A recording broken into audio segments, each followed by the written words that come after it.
Hello everyone. आज हम पढ़ेंगे triangles chapter for class 10th और उसमें हम सबसे पहले पढ़ेंगे थ्योरम, बीपीटी थ्योरम। ठीक है, बेसिक प्रोपोर्शनैलिटी थ्योरम। थ्योरम का प्रूफ हम पहले पढ़ेंगे। तो क्या है हमारी बीपीटी? इसका शॉर्ट नेम है बीपीटी। इसको हम बीपीटी बोलते हैं, बेसिक प्रोपोर्शनैलिटी थ्योरम। ठीक है, इसमें क्या है? If a line is drawn parallel to one side of a triangle to intersect the other two sides in the distinct points, the other two sides are divided in the same ratio. ठीक है, तो ये paper में काफ़ी आती है proof के लिए। तो देखो इसमें क्या बोला है हमें कि एक ट्राइंगल हमें गिवन है यहाँ पे, triangle A B C. A line is drawn parallel to one side of a triangle, यानी कि ट्राइंगल की तीन साइड्स होती हैं, तो किसी भी एक साइड के पैरेलल लाइन हमने ड्रॉ करनी है। ये मैंने पैरेलल लाइन ड्रॉ करी है। ठीक है, तो यहाँ पे गिवन लिख लेते हैं, in triangle A B C P Q parallel to B C. ठीक है, तो if a line is drawn parallel to one side of a triangle, तो ये मैंने लाइन ड्रॉ करी है P Q parallel to B C. किसी के भी पैरेलल ड्रॉ कर सकते हो, बी सी के पैरेलल ड्रॉ करो या ए सी के पैरेलल ड्रॉ करो या फिर ए बी के पैरेलल ड्रॉ करो। To intersect the other two sides in the distinct points, तो ये जो पैरेलल लाइन है ये अदर टू साइड्स को डिस्टिंक्ट पॉइंट पे क्या करती है? इंटरसेक्ट करती है, यानी कि पी और क्यू पे इंटरसेक्ट कर रही है। The other two sides are divided in the same ratio, तो ये जो पॉइंट्स हैं हमारे पी एंड क्यू, ये अदर साइड्स को क्या कर रहे हैं? सेम रेशियो में डिवाइड करते हैं। ऐसा ये थ्योरम बोलती है कि अगर किसी ट्राइंगल में हम एक पैरेलल लाइन ड्रॉ करते हैं, तो जो पैरेलल लाइन के हमारे जो पॉइंट्स होते हैं पी एंड क्यू, ये उन साइड्स को सेम रेशियो में डिवाइड करते हैं। यानी कि यहाँ पे हमारा जो प्रूफ दैट होगा वो होगा A P upon P B is equal to A Q upon Q C. ये रेशियो सेम बताना है हमें, A P upon P B is equal to A Q upon Q C. अब इसमें हम इसके लिए करते हैं कंस्ट्रक्शन। क्या कंस्ट्रक्शन करते हैं हम? जो हमारा ये क्यू पॉइंट है, क्यू से हम एक ऑल्टीट्यूड ड्रॉ करते हैं ये ऑन ए बी, जिसको हमने नाम दिया है एम, और बी क्यू को ज्वाइन करते हैं। अभी मैं सिर्फ इतनी ही कंस्ट्रक्शन कर रही हूँ, अभी और भी कंस्ट्रक्शन इसमें है। तो अब मैंने क्या किया है? Draw Q M perpendicular to A B and join B Q. अभी ये हाफ कंस्ट्रक्शन है। ठीक है, तो पहले अभी हम हाफ कंस्ट्रक्शन के साथ इसको सॉल्व कर रहे हैं। ये मैंने परपेंडिकुलर यहाँ पे ड्रॉ कर दिया है। ठीक है, अब देखो इसका प्रूफ। प्रूफ देखो, अब हमें प्रूफ करना है A P upon P B is equal to A Q upon Q C, यानी कि A P upon P B. ठीक है, तो हम इसको करेंगे एरिया ऑफ ट्राइंगल की हेल्प से। तो हम यहाँ पे ट्राइंगल का एरिया फाइंड करेंगे।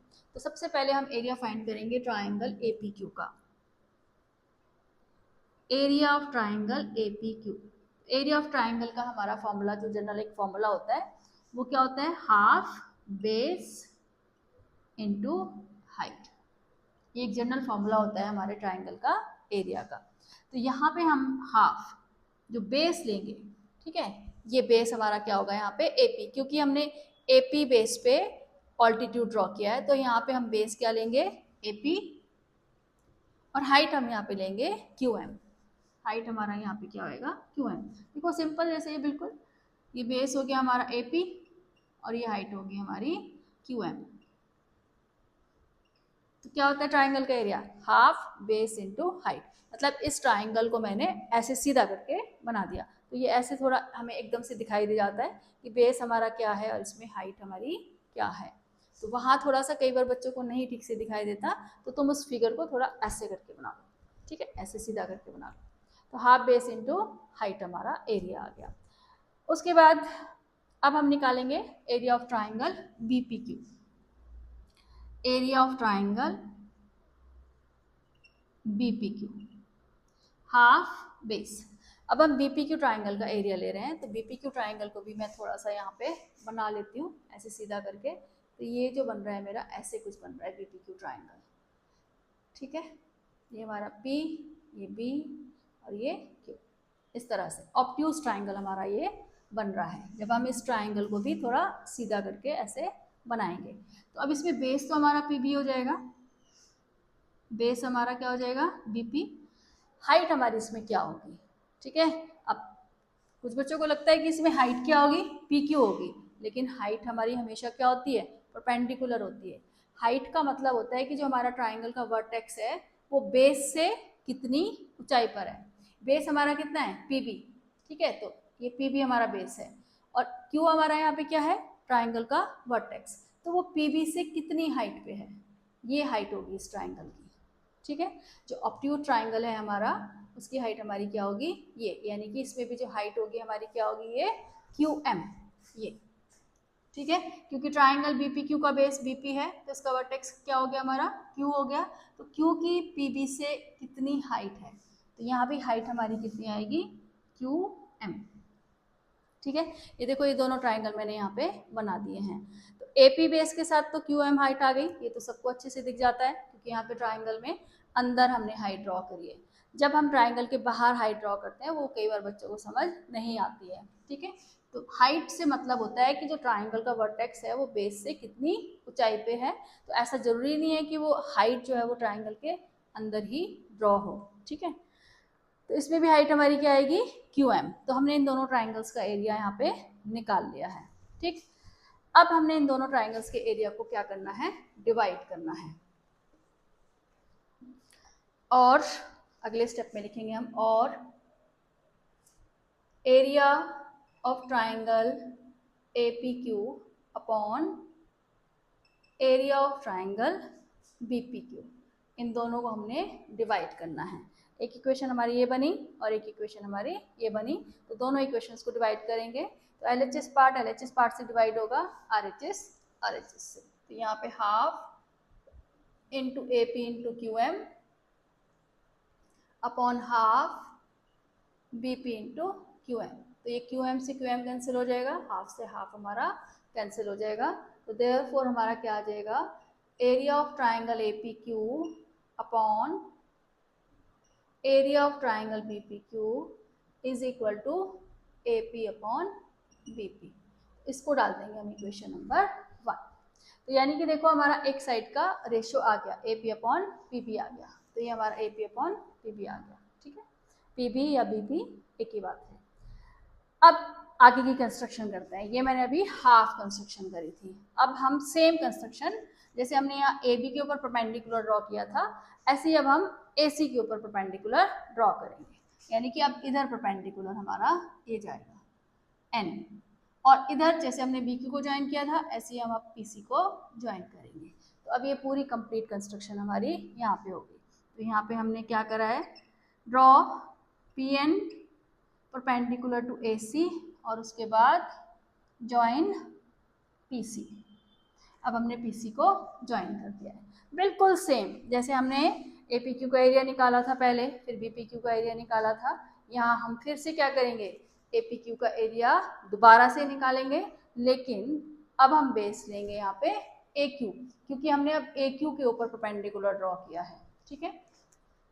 Now area of triangle A P Q is equal to half, base हमारा क्या आएगा, अब हमारा बेस आएगा ए क्यू और परपेंडिकुलर क्या आएगा पी एन, ए क्यू इंटू पी एन, ठीक है। उसके बाद एरिया ऑफ ट्राइंगल जैसे हमने पहले बी क्यू सी का एरिया निकाला था, सॉरी बी पी क्यू का एरिया निकाला था, अब ऐसे हम पी क्यू सी का एरिया निकालेंगे। P Q C half base. अब देखो जैसे हमने बीपी बेस लिया था बीपी क्यू में, ऐसे ही अब हम पी क्यू सी में क्या बेस लेंगे क्यू सी बेस लेंगे, ठीक है। और इसकी हाइट भी क्या होगी हमारी पी एन, जैसे मैंने फर्स्ट पार्ट में तुम्हें समझाया था बिल्कुल वैसे ही यहाँ पे अब हमारी बेस होगा क्यू सी और हाइट होगी हमारी पी एन। इसीलिए मैंने सारी कंस्ट्रक्शन एक साथ नहीं करी थी, पहले मैंने हाफ कंस्ट्रक्शन करी और तुम्हें समझाया क्योंकि सिमिलर काम हमें दूसरी कंस्ट्रक्शन से करना था। अब इनको भी हम क्या कर देंगे डिवाइड कर देंगे, और area of triangle A P Q upon area of triangle P Q C is equal to half A Q into P N upon half Q C into P N. तो यहाँ भी हमारा पी एन और half half cancel हो जाएगा। तो therefore क्या आएगा हमारा, area of triangle A P Q upon area of triangle P Q C is equal to A Q upon Q सी। इसको डालेंगे हम इक्वेशन नंबर 2। बिल्कुल सिमिलर इक्वेशन हमारी हो गई हैं। एक बार हमने ए बी की साइड सॉल्व किया है, दूसरी साइड हमने सेकेंड केस में हमने ए सी की साइड सॉल्व किया है। ठीक, अब हमें इन रेशियोज को इक्वल लाना है। हमारा जो प्रूफ दैट है वो क्या है, A P upon P B is equal to A Q upon Q C. तो हमारा ये रेशियो इक्वल करना है हमने, तो उसके लिए इक्वेशंस को इक्वेट करना है हमने। तो इक्वेशंस को इक्वेट करने के लिए हमारा जो LHS पार्ट है वो सेम होना चाहिए, लेकिन यहाँ पे LHS पार्ट सेम नहीं है। ऊपर वाला ट्राइंगल तो सेम है दोनों में, area of triangle A P Q, area of triangle A P Q, लेकिन नीचे वाला जो ट्राइंगल है वो दोनों में अलग अलग है। एक में बी पी क्यू है और एक में पी क्यू सी है। तो देखो क्लास 9th में हम पढ़ते थे पहले कि triangles on same base and between same parallels are equal in area.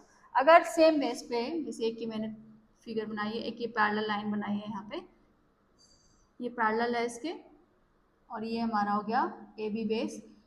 तो अगर हम ए बी बेस पे बहुत सारे ट्राइंगल बनाते हैं, जो इसका बेस है वो एल लाइन के पैरेलल है।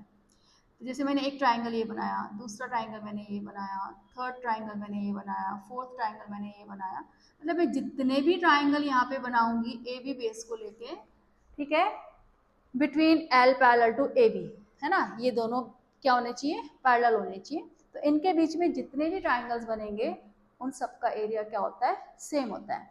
क्यों होता है, अब बेस तो सेम है ही है सबका, सारे ट्राइंगल्स का, तो हाइट भी सबकी क्या होगी, सेम होगी, क्योंकि डिस्टेंस बिटवीन पैरेलल लाइंस क्या होता है, हमेशा इक्वल होता है। तो जब बेस सेम है और ये जो ट्राइंगल है वो बिटवीन सेम पैरेलल्स बने हैं, तो इनकी हाइट भी क्या होगी, सबकी सेम होगी। तो बेस सेम हो गया, हाइट भी सेम हो गई, तो फिर एरिया भी क्या हो जाएगा, हमारा सेम हो जाएगा। तो ऐसे यहाँ पे जो ट्राइंगल है हमारा बी पी क्यू, ये जो ट्राइंगल बना है, क्योंकि ये लाइन हमारी इसके पैरेलल है, ये देखो P Q parallel to B C, तो पी क्यू बेस पे जितने भी ट्राइंगल बनेंगे, ठीक है, वो सब का एरिया क्या होएगा, इक्वल होएगा। तो यहाँ पे हम यही लिखने वाले हैं, but area of triangle P Q C is equal to area of triangle BPQ, because they are on same base PQ, दोनों ट्राइंगल का सेम बेस क्या है, PQ, and between same parallels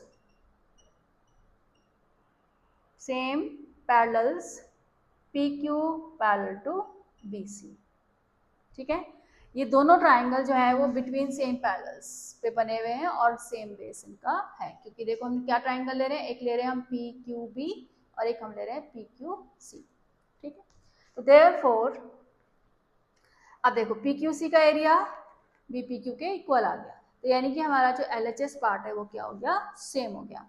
therefore from 1 and 2, therefore from 1 and 2 हमारे ratios क्या आ गए, equal आ गए। AP upon PB is equal to AQ upon QC।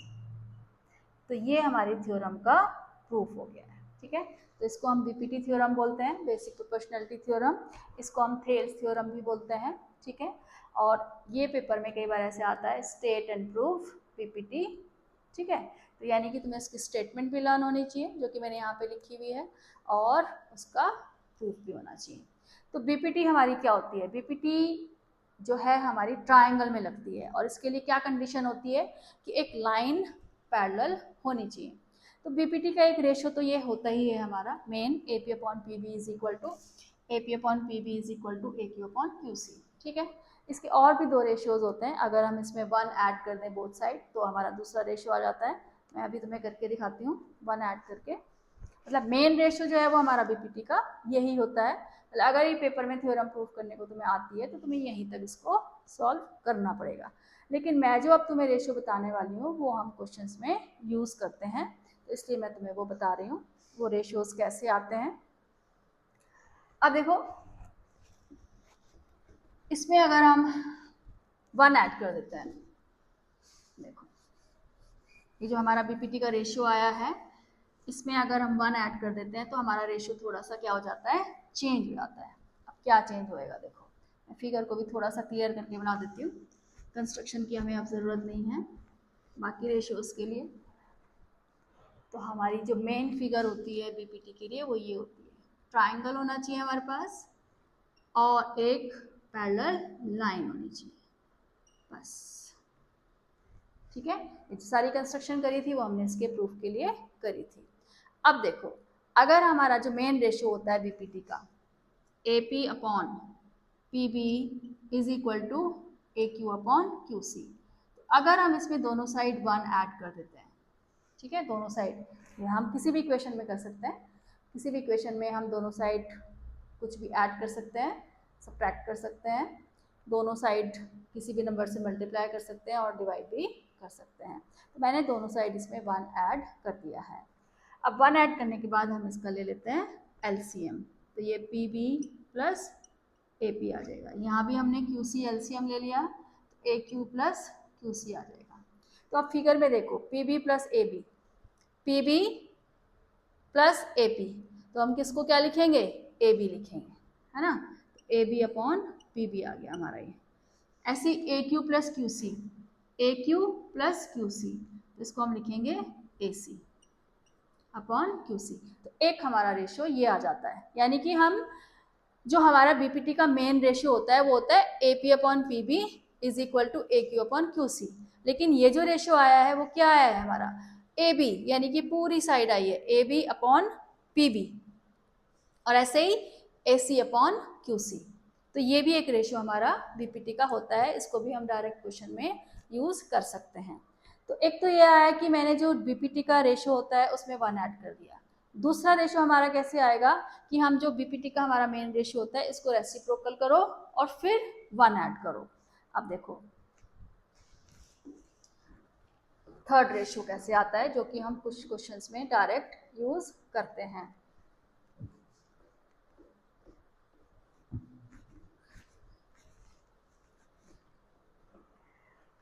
तो बीपीटी का रेशियो है हमारा AP upon PB is equal to AQ upon QC, और इसको अब हम क्या कर रहे हैं, रेसिप्रोकल कर रहे हैं, PB upon AP is equal to QC upon AQ। तो अब रेसिप्रोकल कर रहे हैं तो दोनों साइड करेंगे, जैसे कि मैंने अभी बताया था कि कोई भी काम हम अपनी तरफ से करते हैं तो वो दोनों साइड किया जाता है, LHS में भी RHS में भी। और अब इसमें हम 1 ऐड कर रहे हैं, 1 ऐड करके LCM ले रहे हैं, AP LCM आ गया, तो AP plus PB is equal to, यहाँ भी हमारा AQ आ गया, QC प्लस AQ। तो अब फिगर में AP प्लस PB को देखो, AP प्लस PB को क्या लिखेंगे हम, AB अपॉन AP, ठीक है। ऐसे ही QC plus AQ, QC plus AQ को क्या लिखेंगे हम, AC अपॉन AQ, ठीक है। तो देखो अब क्या आया है हमारा यहाँ पे, इसमें हमारा आया था AB अपॉन PB, नीचे वाली लाइन आई थी, है ना, और AC अपॉन QC आया था। अब इसमें क्या आया हमारा, AB अपॉन AP, अब ऊपर वाला पार्ट आया है, AB के साथ AP का पार्ट आया है ना, और इधर AC के साथ AQ का पार्ट आया है। तो यानी कि हम बड़ी साइड और छोटी साइड का रेशियो भी ले सकते हैं। वो रेशियो हमारा कैसे आता है, 1 ऐड करके, ठीक है। तो ये हमने ओरिजिनल रेशियो में जो बीपीटी का होता है इसमें 1 ऐड किया, और यहाँ हमने रेसिप्रोकल करने के बाद ऐड किया। तो ये वाले रेशियोज भी तुम डायरेक्ट यूज कर सकते हो, और अगर डायरेक्ट यूज नहीं करने हैं, कहीं तुम्हें ऐसा चाहिए कि बड़ी साइड के साथ छोटे पार्ट का रेशियो अगर चाहिए तो तुम उसमें 1 ऐड करके भी वहाँ कर सकते हो, ठीक है। तो ये हमारे बीपीटी के 3 रेशियोज हमारे होते हैं। इनको रेसिप्रोकल कर लो, इसको रेसिप्रोकल कर दो, इसको रेसिप्रोकल कर दो, तो 2 रेशियोज और आ जाते हैं, यानी कि टोटल 5 रेशियोज हो जाते हैं। तो ये तो हो गई हमारी बीपीटी थ्योरम। अब होती है हमारी converse of BPT theorem. Converse, her theorem का कन्वर्स होता है, तो कन्वर्स ऑफ बीपीटी में हमारा क्या होता है,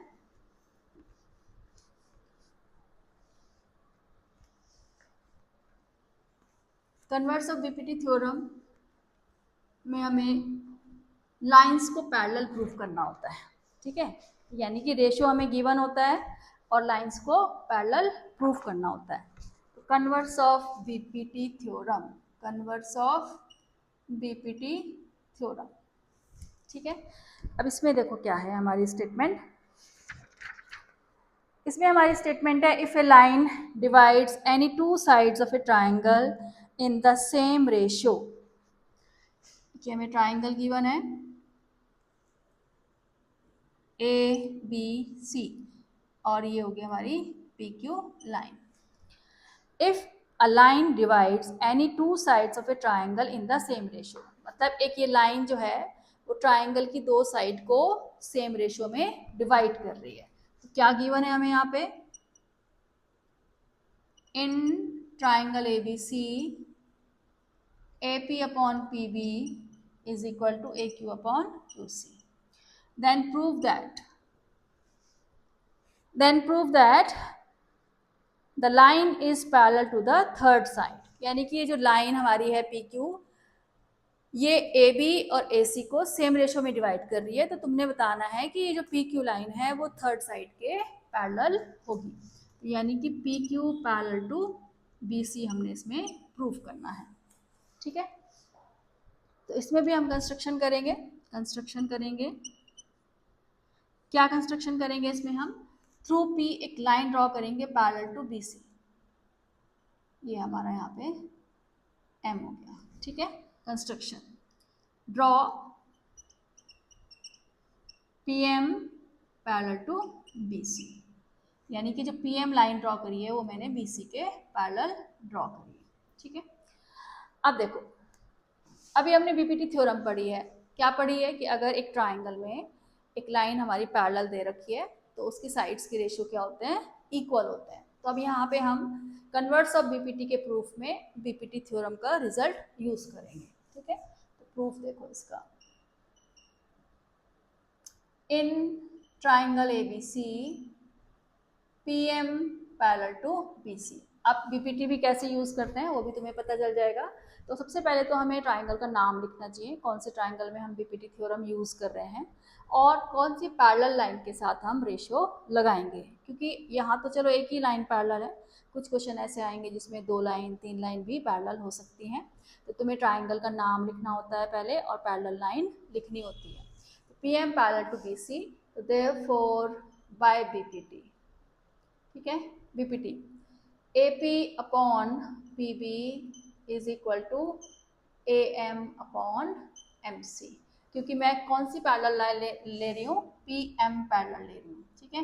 A P upon P B is equal to A M, M तक लेंगे क्योंकि लाइन हमारी पी एम पैरेलल है, A M upon M C, ठीक है। तो ये मैंने बीपीटी यहाँ पे अप्लाई कर दी। But A P upon P B is equal to A Q upon Q C given है हमें, ये देखो गिवन है, A P upon P B is equal to A Q upon Q C given है। तो देखो A P upon P B किसके equal आया है, A M upon M C, और A P upon P B किसके equal आया है, A Q upon Q C, ये हमें गिवन है। जब हम इनको इक्वेट करेंगे तो क्या आएगा, A M upon M C is equal to A Q upon Q C, क्योंकि इन दोनों में जो हमारा ये एल एच एस पार्ट है सेम है, तो इनको हम इक्वेट कर देंगे तो इनका आर एच एस पार्ट भी हमारा क्या आ जाएगा, सेम आ जाएगा, ठीक है। और अब हम इसमें ऐड कर देते हैं दोनों साइड 1 ऐड कर देते हैं, ठीक है, A Q upon Q C plus 1, दोनों साइड 1 ऐड कर दिया है। जैसे अभी मैंने पिछले इसमें बीपीटी थ्योरम के बाद जो तुम्हें रेशियोज निकाल के दिखाए थे 1 ऐड करके, तो ऐसे यहाँ पे भी मैंने 1 ऐड किया है, एलसीएम ले लिया है यहाँ पे A M plus M C, यहाँ भी मैंने क्यू सी एलसीएम ले लिया है A Q plus Q C. A M plus M C को क्या लिखेंगे, फिगर में देखो यहाँ पे A M plus M C को हम क्या लिखेंगे, ए सी अपॉन एम सी, उसके बाद ए क्यू प्लस क्यू सी को भी हम क्या लिखेंगे यहाँ पे ए सी। ए सी से ए सी कैंसिल हो जाएगा हमारा, तो therefore M C is equal to Q C आ गया। ए सी से ए सी कैंसिल हो जाएगा, तो ये 1/mc 1/qc, जब हम इसको क्रॉस मल्टीप्लाई करेंगे तो M C is equal to Q C आ जाएगा। तो देखो क्या ये पॉसिबल है कि M C is equal to Q C हो जाए? नहीं है पॉसिबल। कब पॉसिबल होगा ये? जब पी एम और पी क्यू क्या करेंगे, कोइंसाइड करेंगे। ठीक है, दिस कंडीशन, ये कंडीशन तभी पॉसिबल होएगी जब P M coincide with P Q. This is possible, this is possible only when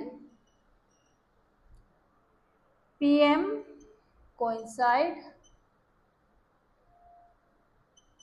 with PQ। ठीक है, मतलब ये जो कंडीशन हमारी आ गई MC is equal to Q C, कब पॉसिबल होएगा ये कंडीशन तभी पॉसिबल होएगी जब PM और PQ कोइंसाइड करेंगे, यानी कि एक दूसरे को ओवरलैप करेंगे, यानी कि PM जो है वो PQ के साथ आ जाए, ऊपर आ जाए, मतलब ये लाइन इसके साथ कोइंसाइड कर जाए। ठीक है, तो अगर ऐसा हो जाएगा, ऐसा होगा तो क्या होगा हमारा, जब PM PQ के साथ कोइंसाइड करेगी तो अब PM क्या है, पैरेलल टू BC है, तो जब PM PQ के साथ कोइंसाइड कर जाएगा तो यानी कि PQ भी क्या हो जाएगा, पैरेलल टू BC। तो देयरफॉर